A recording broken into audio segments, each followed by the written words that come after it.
FIR जो हुई है उसके पीछे का कारण क्या है? कि राहुल गांधी का डर नहीं तो क्या है। प्रधानमंत्री नरेंद्र मोदी और हिमंत बिस्वा शर्मा मिलकर चाहते हैं कि राहुल गांधी रुक जाए ताकि 2024 का बीजेपी का रथ रुक जाए। कांग्रेस परिवार देश का सबसे भ्रष्ट परिवार है और नकली परिवार है। जब उनसे न्याय यात्रा के बारे में पूछा गया, वो कहता है ये न्याय यात्रा नहीं है, ये मियाँ यात्रा है। क्या मतलब है इसका? और ये यात्रा भी जिन इलाकों में जा रही है वहाँ केवल पुरुष ही जुड़ रहे हैं, महिलाएं नहीं। स्मृति ईरानी जी वही है जो महिला हो करके ये कहती हैं कि महिलाओं में जो पीरियड्स आते हैं विकलांगता थोड़ी ना है कि छुट्टी चाहिए आपको। राम जन्मभूमि का मामला चल रहा है, राम मंदिर का मामला चल रहा है, कितनी महिलाओं का नाम आ रहा है? क्या आंदोलन में एक भी महिला नहीं थी? जो है उनकी पत्नी बैठ रही है ना। उमा भारती कहाँ है? उमा भारती कहाँ है? उमा भारती तो आंदोलन की सदस्य रही है ना, एक मुखर वॉइस रही है। कहाँ है उमा भारती? क्यों नहीं है उमा भारती? नमस्कार, मेरा नाम राघव है और आप पॉलिटिक्स देख रहे हैं। आज पॉलिटिक्स के न्यूज रूम में बात होगी न्याय यात्रा पर हुई एफआईआर की।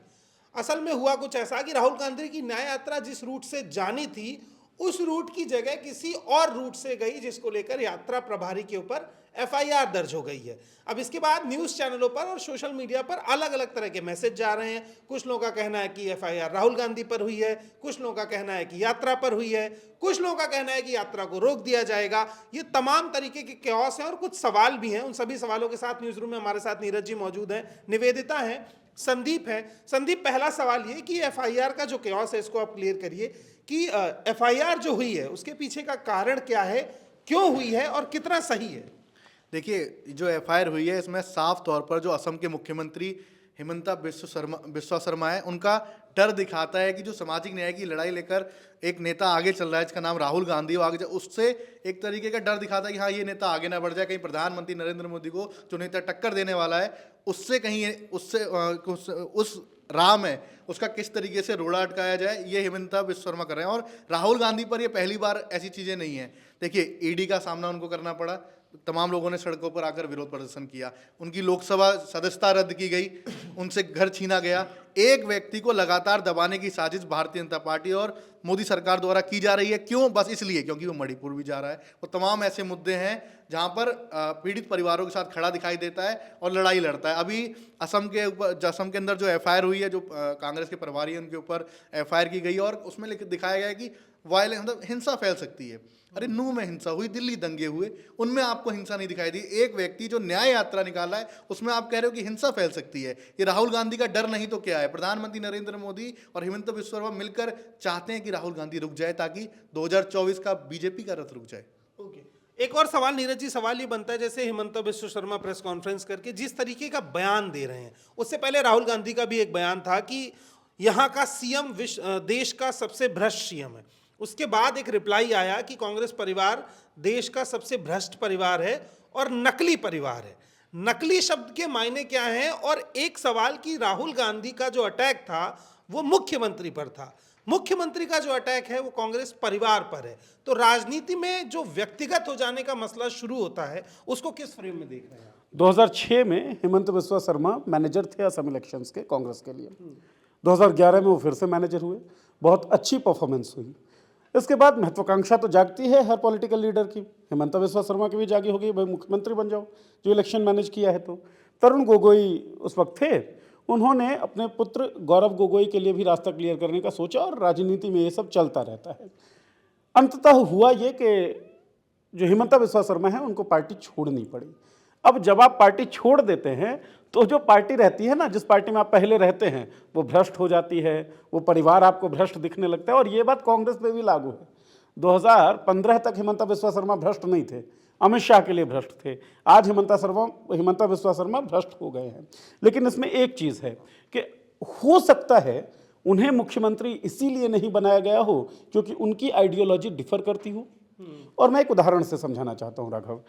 जब प्रधानमंत्री नरेंद्र मोदी बने या प्रधानमंत्री के रूप में जब उनको पेश किया गया, उस वक्त शिवराज सिंह चौहान भी कंटेंडर थे और उनसे मजबूत कंटेंडर दिख रहे थे। मोदी को क्यों चुना गया? क्योंकि आरएसएस या भारतीय जनता पार्टी ये सोच रही थी कि जिस आइडियाज़ के लिए हम लोग चुनावों में हैं, राजनीति में हैं, उन आइडियाज़ को ज़्यादा अच्छे से प्रोपेगेट मोदी कर पाएंगे, शिवराज सिंह चौहान नहीं कर पाएंगे। तो उन्होंने कंटेंडर की मजबूती नहीं देखी, प्रधानमंत्री का पद प्रधानमंत्री का चेहरा बना दिया मोदी को। इसी तरीके से हो सकता है कांग्रेस ने यह देखा हो कि जिन आइडियाज की लड़ाई हम लड़ रहे हैं, हिमंता बिस्वा शर्मा उन आइडियाज पे खरे नहीं उतरते हैं। और विगत वर्षों में हिमंता बिस्वा शर्मा के जो स्टेटमेंट्स हैं वो ये बात जाहिर करते हैं कि उन आइडियाज के साथ तो वो है नहीं। जितने भी हिट स्पीचेस हिमंता बिस्वा शर्मा देते हैं उसमें मियाँ शब्द का प्रयोग है।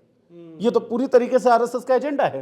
भैया विकास की बात करिए ना, उन्होंने आरोप लगाया कि कांग्रेस का परिवार सबसे भ्रष्ट परिवार है। कांग्रेस के परिवार से उनका मतलब था जो सोनिया गांधी राहुल गांधी वाला परिवार है। अगर ये भ्रष्ट परिवार है, भ्रष्टाचार पे बात करिए, आप मुसलमानों को क्यों घुसा रहे हैं बीच में? और उसी स्टेटमेंट का जो लेटर हाफ है, जब आप उसको बोफोर्स पे बात की ना, नाम लिया ना बोफोर्स घोटाला, बोफोर्स का उन्होंने नाम लिया। एक चीज आप उसको कैरी करते ना, आप घोटाले पे बात कर रहे होते, फिर आप बात करते कि जो जिस टाइम में आप कांग्रेस में थे उस वक्त सीएजी की एक रिपोर्ट आती है और कांग्रेस पे भ्रष्टाचार के बहुत सारे आरोप लगते हैं। उन तमाम आरोपों में क्लीन चिट मिल गई है कांग्रेस नेताओं को। आपको वो चीज क्यों नहीं दिख रही है? आप बोफोर्स का जिन्न, क्योंकि बोफोर्स बहुत चेतना में लोगों के ठूंस दिया गया, आप उसकी बात कर रहे हैं। लेटर हाफ का बयान ज्यादा खतरनाक है और वो दिखाता है कि आइडियोलॉजी क्या है हिमंता बिस्वा शर्मा की। जब उनसे न्याय यात्रा के बारे में पूछा गया, वो कहता है ये न्याय यात्रा नहीं है, ये मियाँ यात्रा है। क्या मतलब है इसका? इसका मतलब आप क्लियरली सांप्रदायिक लाइन पे खेल रहे हैं, क्लियरली आप समाज को तोड़ना चाह रहे हैं। जब महंगाई बढ़ती है तो हिमंता बिस्वा शर्मा कहते हैं कि मुसलमानों की वजह से महंगाई बढ़ रही है। मतलब जो कुछ देश में गलत हो रहा है उसके जिम्मेदार मुसलमान हो गए। और इनका पूरा एक चीज जोड़ना चाहूंगा इसमें, असम की पूरी आबादी में जो मुस्लिमों का प्रतिशत है वो इतना नहीं है कि वहां पॉलिटिकली ये चीज असर डाले। तो हेमंता बिस्वा शर्मा की इस मसले पर बात करने का अर्थ क्या है वो नहीं समझ पा रहा। राजस्थान इलेक्शन हो, मध्य प्रदेश इलेक्शन हो, छत्तीसगढ़ इलेक्शन हो, हिमंता बिस्वा शर्मा स्टार प्रचारक होते हैं। और फेडरल स्ट्रक्चर जो हमारे देश का है ना, वो किस तरीके से फंक्शन कर रहा है वो हम सब जानते हैं। बहुत ज्यादा प्रभावी वो दिखता नहीं है चुनावों में। कम से कम एक व्यक्ति के नाम पर वोट पड़ने लगे हैं। पार्टी भी अब गौण हो गई है, एक व्यक्ति के नाम पर वोट पड़ता है, एक एजेंडे के नाम पर वोट पड़ता है। हिमंता बिस्वा शर्मा असम में जब कोई बयान मुसलमानों के खिलाफ देते हैं, उसका जो बटरफ्लाई इफेक्ट है वो केरला तक पहुंचता है, पूरे देश में पहुंचता है। तो पूरे देश में एक सांप्रदायिक ध्रुवीकरण की कोशिश की जाती है। इसी कारण केवल हिमंता बिस्वा शर्मा नहीं बल्कि तमाम जो लोग हैं भारतीय जनता पार्टी के, जो बड़े प्रचारक कहे जा सकते हैं, हमारे बिहार के गिरिराज सिंह जी भी है, ये इस तरह का बयान इसलिए नहीं देते कि उनके राज्य में केवल फायदा हो। वे इस तरह का बयान इसलिए देते हैं कि भारतीय जनता पार्टी का जो एजेंडा है कम्युनल पोलराइजेशन क्रिएट करने का, वो एजेंडा फुलफिल हो। और उस एजेंडा एक रेस लगी है, कौन कितना ज्यादा कम्युनल बोल के अच्छा प्रचारक और एक बनेगा। वो कहते हैं ना, नया नया मुल्ला जो है वो ज्यादा जोर से अजान देता है, तो ये नए नए मुल्ले हैं हिमंता बिस्वा शर्मा। ठीक है, इस बात को मैं कॉन्ट्रडिक्ट करूंगा खैर, लेकिन मैं अब आऊंगा आपके पास। निवेदिता, एक और बात हिमंता बिस्वा शर्मा ने कही कि कांग्रेस की इस पूरी न्याय यात्रा में महिलाओं का प्रतिनिधित्व कम है और ये यात्रा भी जिन इलाकों में जा रही है वहां केवल पुरुष ही जुड़ रहे हैं, महिलाएं नहीं। मैं दो फ्रेम आपसे पूछूंगा, अगर भारतीय जनता पार्टी और कांग्रेस को एक साथ रख के देखें तो किस पार्टी में महिलाओं का प्रतिनिधित्व हमेशा से ज्यादा रहा है, कहां पर उनके लिए स्पेस है? देखिए, स्पेस और प्रतिनिधित्व से ज़्यादा तो ये मायने रखता है कि भारतीय जनता पार्टी के नेता या फिर आरएसएस की विचारधारा के जो नेता हैं वो महिलाओं के बारे में सोचते कैसा हैं। कोई महुआ मोहित्रा को शूर्पणखा बोल देता है, संसद में बैठी महिला की हंसी का मजाक उड़ाया जाता है, लड़कियों को कैलाश विजयवर्गीय ने कहा था कि लड़कियां आजकल ऐसे कपड़े पहनती है कि शूर्पणखा नजर आती है। तो भाजपा को शूर्पणखा से बहुत प्रेम है, तो महिला प्रेम के नाम पे मुझे उनका सबसे ज्यादा प्रेम शूर्पणखा से ही दिखाई देता है, क्योंकि हर दूसरी महिला उनको शूर्पणखा नजर आती है। जो लगातार बयान आते रहे हैं औरतों के लिए, उस पर मैं यही कहूंगी कि स्पेस जो है आप केवल दिखाने के लिए पार्टी वाइज आप कर सकते हैं, लेकिन स्पेस तो है नहीं। आप जब इस तरह की बलात्कारी मानसिकता वाली चीजें बोलेंगे, बयान देंगे, तो महिलाएं कहां से आपके साथ आएंगी। एक लोकतांत्रिक जगह का मतलब होता है कि ना केवल धर्म जाति बल्कि महिलाओं को भी प्रतिनिधित्व का मौका मिले, तो है तो सम्मान के साथ है मिले, ना प्रतिनिधित्व, सम्मान के साथ मिले। मैं ये कह रही स्मृति हूं। ईरानी जी को है मिला है। स्मृति ईरानी जी वही है जो महिला हो करके ये कहती हैं कि महिलाओं में जो पीरियड्स आते हैं विकलांगता थोड़ी ना है कि छुट्टी चाहिए आपको। ठीक, तो एक जो बहुत एक मिसोजिनिस्ट कोट कहा जाता है, खुद मर्द ही कहते हैं ये कि औरतें औरतों की दुश्मन होती हैं, बहुत मिसोजिनिस्ट है।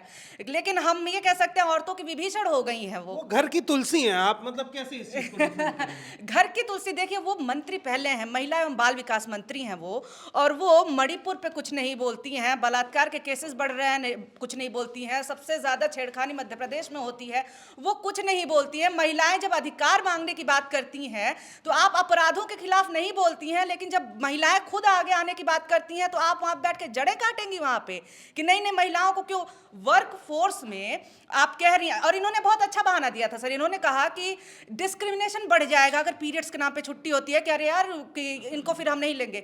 तो जो डिस्क्रिमिनेशन कर रहा है उसके खिलाफ कार्रवाई करो। अब ये तो बात वही हुई कि अपराधी तो निकला है, तुम रात में निकली क्यों? ये तो वही बात हुई ना कि डिस्क्रिमिनेशन होगा तो छुट्टी मांग क्यों रही हो? तो अरे जो डिस्क्रिमिनेशन कर रहा है आप उसके खिलाफ कार्रवाई करिए, आप ऐसा करिए कि डिस्क्रिमिनेशन ना हो। क्योंकि अगर यही बात है तो जो शुरू से डिस्क्रिमिनेशन थे हमारे खिलाफ, औरतों के खिलाफ जो भेदभाव था, तब भी आप ये कहते कि नहीं नहीं मर्द और औरत एक स्पेस में नहीं रहेंगे, उससे औरतों के साथ बुरा होगा। लेकिन कानून आया ना कि आप औरतों के साथ कुछ भी करके नहीं निकल सकते। आप कानून लेकर के आओ, आप केवल बोलने से थोड़ी ना होगा कि भेदभाव हो रहा है मत जाओ, अपराधी है बाहर मत जाओ, ऐसे थोड़ी ना होता है। कपड़े क्या पहन रखे थे। और ये देखिए ना बहुत छद्म तरीके से, जैसे सुषमा स्वराज जी ने कहा था कि एक लड़की का बलात्कार होता है उसकी जिंदगी खत्म हो जाती है। ये ऊपर से तो बड़ा मीठा प्यारा बयान लग रहा है, कितनी चिंता है स्वराज जी को। अब वो स्वर्गीय हैं, लेकिन मैं ये कहूंगी कि वो जो बयान है ना वो बहुत छद्म तरीके से महिलाओं को जो है वो एक दोयम दर्जे में डालने वाला है कि बलात्कार से हमारा जीवन कैसे खत्म हो गया। आप अपराधी को पकड़िए और उसके जीवन पे जो है आप कहिए कि उसका जीवन आप खत्म करवाइए कानूनी तरीके से ही, लेकिन महिलाओं का जीवन बलात्कार से नहीं खत्म होता है। तो जहां की महिला नेता ऐसी हैं वहां के पुरुष नेता तो कैसे कैसे ही होंगे। तो आप समझ जाइए स्पेस कितना है उसमें। एक लाइन ऐड करना चाहूंगा। मिसोजिनिस्ट और इनकी बात इन्होंने की वो बहुत बड़े शब्द हैं भारतीय जनता पार्टी के लिए। जिस एजेंडे पे भारतीय जनता पार्टी चलती है उसी एजेंडे की बात कर लीजिए। राम जन्मभूमि का मामला चल रहा है, राम मंदिर का मामला चल रहा है, कितनी महिलाओं का नाम आ रहा है? क्या आंदोलन में एक भी महिला नहीं थी? उमा भारती ने लड़ाई लड़ी थी, जो है उनकी पत्नी बैठ रही है ना। हाँ, प्रतीकात्मक यजमान, क्योंकि उनको बनना है, एक महिला का इनको रिप्रेजेंटेशन चाहिए। तो वही बात हो गई ना। उमा भारती कहाँ है? उमा भारती कहाँ है? उमा भारती तो आंदोलन की सदस्य रही है ना, एक मुखर वॉइस रही है। कहाँ है उमा भारती? क्यों नहीं है उमा भारती? क्योंकि वो वोकल है, क्योंकि वो चैलेंज कर सकती हैं, क्योंकि वो आएंगे तो मीडिया का थोड़ा सा लाइट आप उनको भी मिलेगा, तो आपके यहाँ से इतना सही कम तो हो जाएगा।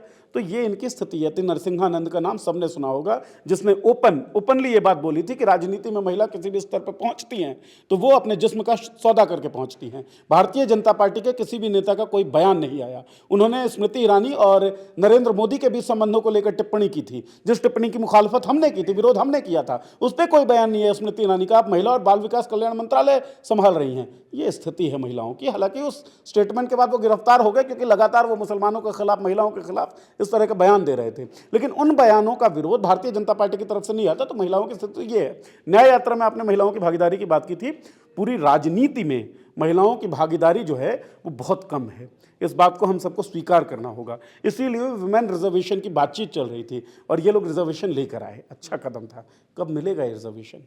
तो हर चीज़ जो है ना वो मीडिया मैनेजमेंट नहीं होता। लेकिन शर्मनाक बात यह है कि हर चीज़ को मीडिया मैनेजमेंट बना दिया गया है, हर चीज़ को एक टूल बना दिया गया है मीडिया में पॉपुलैरिटी गेन करने का या ब्रांडिंग हासिल करने कहीं ना का। कहीं एक बात और भी, जैसे बीजेपी शासित सरकार में राष्ट्रपति एक हमारी महिला बनती हैं, वित्त मंत्री एक महिला हैं और उनको लक्ष्मी के तौर पर दिखाया जाता है। तो ये आप जो बात कर रहे हैं वो मुझे लगता है कि पब्लिक डोमेन में जाने में उस बात को अभी लंबा समय तय करना पड़ेगा। उसके पीछे की क्या वजह? नहीं, पब्लिक डोमेन में जाने में ज़्यादा लंबा समय नहीं लगेगा और पब्लिक इस बात को समझती है। समस्या ये है, ये बात कहते हुए मुझे गुरेज नहीं है कि भारतीय समाज पितृसत्तावादी समाज है। भारतीय समाज वो समाज है जो नवरात्रि में 9 दिन महिलाओं को भगवान मानकर उनकी पूजा करता रहेगा और उन्हीं 9 दिनों बलात्कार होता रहेगा। भारतीय समाज वो समाज है जब मंदिर में बलात्कार होता है उसके बाद तिरंगा यात्रा निकल जाती है बलात्कार के आरोपियों के समर्थन में। भारतीय समाज वो समाज है। तो इस समाज को सुधारने की कोशिश जो है वो संविधान कर रहा है अपने डायरेक्टिव प्रिंसिपल्स के जरिए, अपने सिद्धांतों के जरिए। लेकिन उसी संविधान को तार तार कर देते हैं राजनीति में बैठे तमाम लोग। और इसमें निवेदिता, आपने जो जिक्र किया, मैं जब समाज की बात कर रहा हूं ना, इसमें केवल एक पार्टी नहीं आती है। मुलायम सिंह यादव के बयान को भी हमको नहीं भूलना चाहिए। लड़के हैं, गलती हो जाती है। भाई आपको ध्यान है जब जातीय जनगणना की बातचीत चल रही थी, डीके शिव कुमार ने कहा कि अगर ऐसा होता है तो कर्नाटका में आग लग जाएगी। मल्लिकार्जुन खड़गे ने सदन में बोला कि इन मामलों पर सारे सवर्ण एक जैसे हो जाते हैं। इसी तरीके से महिलाओं के किसी भी मुद्दे पर सारे पुरुष लगभग एक जैसे हो जाते हैं। और ये केवल भारतीय जनता पार्टी की समस्या नहीं है महिलाओं का प्रतिनिधित्व, ये समस्या पूरे समाज की है। तमाम पार्टियां इस तरीके की दिखती हैं। आप आम महिलाओं के स्पेस की बात कर रहे हैं, भारतीय जनता पार्टी या कांग्रेस किसी भी पॉलिटिकल पार्टी में, लेकिन आप ये बताइए कि जो लड़कियां देश के लिए मेडल लेकर के आई, जो लड़कियां विदेशों में रिप्रेजेंट किया, इंटरनेशनल लेवल पे किया, उनके साथ शोषण करने वाला जो आदमी है उसका क्या हुआ? आप ये बताइए ना। वो संसद में बैठ के हंसता रहता है, वो उल जुलूल बयान देता रहता है, खिलाड़ियों को अपना सम्मान लौटाना पड़ता है, सड़क पे रात भर ठंड में सोना पड़ता है, उसके बावजूद बताइए वो कहाँ है? गोदी मीडिया जा करके गौशाला में गलबहियां करके फोटो खिंचवा रहा है। ठीक, नेता उसके साथ अभी भी वैसे ही पावर दबदबा तो है, तो रहेगा दबदबा, तो फिर जल्दी जल्दी में एक दो कदम उठाए कि चलो अभी कुश्ती संघ को भंग करो। लेकिन ये बताइए उस आदमी का बाल बांका हुआ? आम पुरुष तो छोड़ ही दीजिए, विचारधारा भी छोड़ दीजिए, अपराध करने वाले पुरुष के साथ, या कह सकते हैं आप कि एक आरोपी बलात्कार का, शोषण का, उसके साथ इन्होंने क्या किया? कुछ भी तो नहीं हुआ है। जो अपराधी हैं वो खेल छोड़, जो अपराधी हैं उनकी वजह से खेल छोड़ करके हमारे खिलाड़ी जा रहे हैं और हमारी महिलाएं जा रही हैं, लेकिन ये आराम से बैठ करके हंस रहे हैं। और ये स्पेस की बात कैसे करेंगे हम इनके साथ? खैर ये संदीप, एक चीज मैं आपसे और पूछना चाहूंगा इस पूरे मसले में। जिस तरह से हेमंत जो विश्व शर्मा है, उनका एक बयान और आया कि मैं खुद एफआईआर दर्ज कराऊंगा और चुनाव के बाद उन्हें गिरफ्तार करूंगा, ये ऐसा नहीं लगता एक मुख्यमंत्री का बयान है या किसी व्यक्ति की व्यक्तिगत दुश्मनी? हेमंत बिस्व शर्मा बड़ी भूल भी कर रहे हैं। जो कल हजारों लोग सड़कों पर राहुल गांधी के साथ सड़कों पर यात्रा कर रहे थे या उनकी रैली में शामिल भी हुए थे, वो खामोश भी नहीं बैठेंगे अगर राहुल गांधी की गिरफ्तारी होती है। ये तमाम लोग, हेमंत बिस्व शर्मा को भी जानकारी रहनी चाहिए। और मैं यहाँ पर बात करना चाहूँगा साइलेंस की, चुप्पी की। चुप्पी किस तरीके की? ये हेमंत बिस्व शर्मा तो सिर्फ एक एग्जाम्पल है। हेमंत बिस्व शर्मा, कपिल मिश्रा, अनुराग ठाकुर, परवेश वर्मा, तमाम ऐसे जो लोग हैं जो लगातार एक समुदाय के खिलाफ बयान देते आ रहे हैं। और इस पर चुप्पी किसकी है? प्रधानमंत्री नरेंद्र मोदी की। लोगों का कहना नहीं, प्रधानमंत्री नरेंद्र मोदी ऐसी चीज़ों को बढ़ावा थोड़ी दे रहे हैं, वो तो खामोश रहते हैं, कभी बोलते ही नहीं है कि हाँ ये सही है, इसको कभी बोलते ही नहीं है कि ये मुसलमानों के खिलाफ जो बयान दिए गए हैं ये सही है। लेकिन प्रधानमंत्री नरेंद्र मोदी की चुप्पी भी इन बयानों का समर्थन है। किस तरीके से समर्थन है? जब रमेश बिधूड़ी लगातार आपने देखा कि उनके जो भाषण है अभी भी तक वायरल हो रहा है, उन्होंने दानिश अली को जो कहे, अपशब्द कहे, तमाम चीज़ें मतलब वायरल भी हुई, उसके बाद भी प्रधानमंत्री नरेंद्र मोदी खामोश रहे। कपिल मिश्रा जो ना, वो तो बात अलग है, कपिल मिश्रा ने खुद एक बार प्रधानमंत्री की सीडी की बात कही थी, वो सीडी अभी तक नहीं मिली है, लेकिन कपिल मिश्रा लगातार मुसलमानों के खिलाफ बयान देते हुए आए हैं। आज तक कोई भी बयान भारतीय जनता पार्टी के बड़ा नेता नहीं देता कि हाँ ये चीज़ें गलत हैं।